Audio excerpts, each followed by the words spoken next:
Ikasturte hasiera honetan, Emilio Campuzano lanbide heziketa aurrean bildu gara.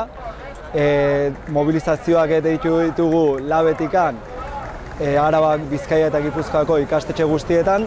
Bertan, hezkuntza sailari exijitzen diogu, kalitatezko hezkuntza bat izateko, indartu behar duela hezkuntza eta inbertsioa handitu behar duela. Bertan, beharrezkotzat jotzen dugu langileon lan baldintzak hobetzea, benetan ikaslea erdigunean jarri behar balin badugu. Langileon lan baldintzak hobetzeko, ordezkoen lan baldintzak hobetu behar dira. Azken urte honetan atzera pauso ikaragarria eman da hauei dagokionez. Udako kobraketan, orain arte 2010ko akordia arautzailean jasotzen zen hori ez dute bete. Alde bakarrez hartutako erabaki bat izan da.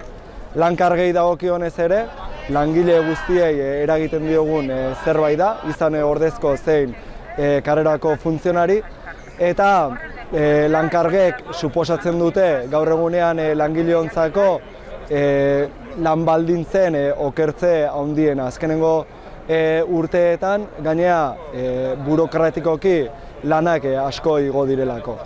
Eta baita ere neurriak hartzea eskatzen dugu gazte berritzeari dagokionez.